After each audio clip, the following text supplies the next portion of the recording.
Il y a 17 ans, j'ai créé un site sur les tramways à vapeur du Tarn-et-Garonne, site que j'ai enrichi au fil des ans et élargi au chemin de fer en général. Voilà ce site.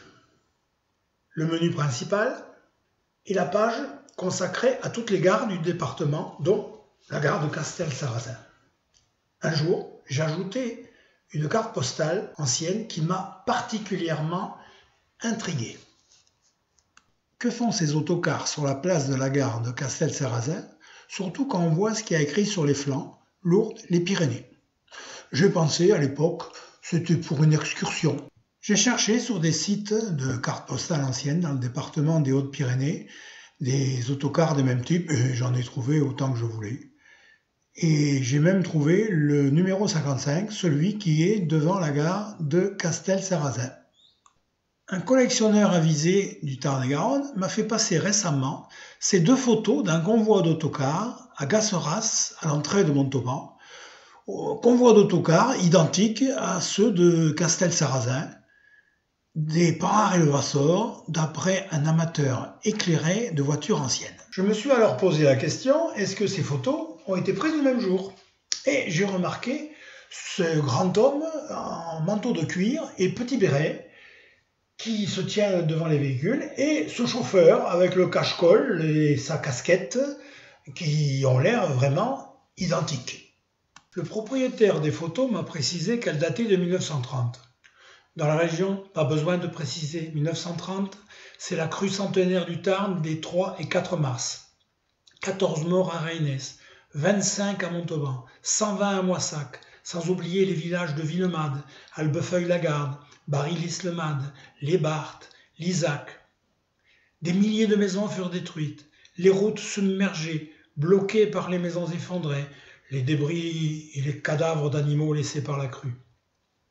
Le pont Cacor à Moissac fut emporté. Le temps de la reconstruction, on dressa une voie provisoire sur le pont canal voisin. Voici les essais en charge du pont canal. Le nouveau pont Cacor reconstruit ne fut ouvert que 2 ans plus tard. Ces photos datent-elles de 1930? À mon avis, elles ont été prises quelques jours après la crue. On observe du limon sur la route, des fossés gorgés d'eau, des traces de la crue sur la gare, une maison effondrée au loin sur la route. Observons le chauffeur du premier autocar. Il le découvre ou il le recouvre? Regardez bien les roues de la voiture de tête par rapport au rail et vous comprendrez qu'on a découvert tous les autocars pour la photo, car on voit bien que la voiture a avancé et le convoi a plutôt avancé que reculé. Ça tombe sur le sens. Pourquoi le convoi est-il arrêté là et où était placé le photographe? Le photographe était tout simplement sur le pont qui surplombe la route, le pont de la ligne de l'Exos, une rocade actuellement. Et le convoi était vraisemblablement bloqué par une des conséquences de la crue. Vous voyez une vue actuelle de la gare de Gasseras, vue de cette nouvelle route, et une porte mobile faite pour endiguer une future crue. À cette époque, un large quart sud-ouest des lignes ferroviaires, au sud d'une ligne Bordeaux-Montauban 7, est exploité par la Compagnie de chemin de fer du Midi et du canal latéral à la Garonne.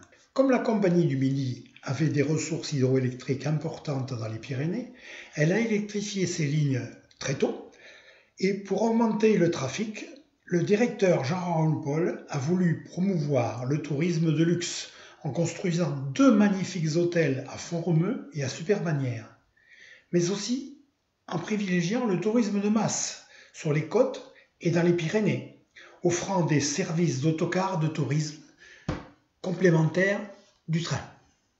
Ce qui nous ramène à nos fameux autocars, dont les inscriptions ont dû varier suivant l'époque. Lourdes-les-Pyrénées, service des autocars de la Compagnie du Midi, ou encore, comme l'autocar conduit par le grand-père d'un contributeur du Forum Ferrovissime, Lourdes-les-Pyrénées avec une petite inscription Midi, ou alors simplement à Fagnon, Midi, sur l'aile comme à Castel-Sarrazin. Je ne pense pas qu'il y ait besoin de démontrer plus longtemps les liens étroits qu'il y avait entre ces services d'autocars des Pyrénées et la Compagnie du Midi, ce qui nous ramène à la question d'origine. que font ces autocars pyrénéens à Castelsarrasin et à Montauban. Puisque la qualité des photos le permet, zoomons sur les 5 autocars de la première photo afin de regarder ces voyageurs. Qui sont-ils? Dans le premier autocar, les voyageurs sont debout et posent pour la photo. Ils sourient au photographe et semblent détendus, autant les dames que les messieurs. Il y a même un gendarme au milieu, seul, ce qui est surprenant. On voit des chapeaux, des casquettes, des bérets. Dans le deuxième autocar, ils sont tous assis. On voit beaucoup de bérets, de casquettes, une majorité d'hommes. Dans le troisième, on distingue peu de voyageurs, une dame souriante et 2 hommes. Autant de voyageurs dans le quatrième que dans les autres, et toujours la même diversité de personnages. Et dans le cinquième, une majorité d'hommes, des casquettes, un chapeau.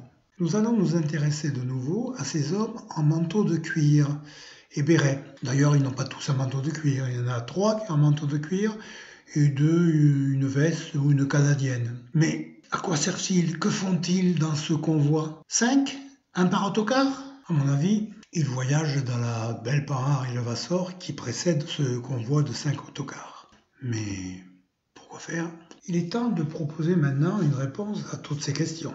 Rappelons-nous donc le contexte. Nous avons une énorme inondation du Tarn, des crues centenaires, la voie ferrée Bordeaux-Montauban qui a été coupée à Moissac et à Montauban. Coupure irrémédiable à Moissac puisque le pont Cacor a été emporté. Donc les trains ne peuvent plus circuler entre Bordeaux et Toulouse.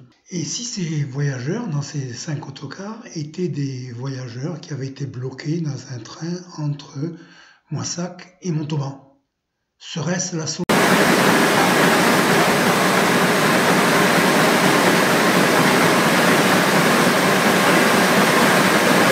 Alors que j'allais terminer cette vidéo par un énorme point d'interrogation, je reçois un mail d'une personne qui travaille aux archives départementales du Tarn-et-Garonne, me disant qu'elle avait lu ma demande d'aide dans le forum ferrovissime de LR Presse et qu'elle avait trouvé un article de la dépêche du 9 mars 1930. Dans cette dépêche du 9 mars, on parle longuement des visites des ministres et on donne ce petit articulé en page 3.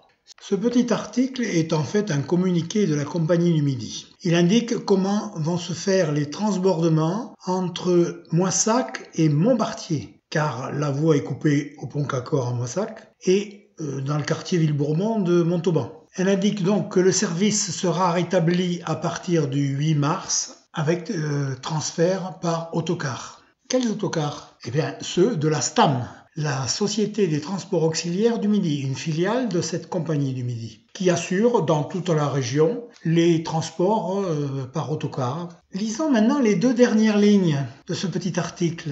Le parc d'autocars de la route des Pyrénées a été dirigé sur la région.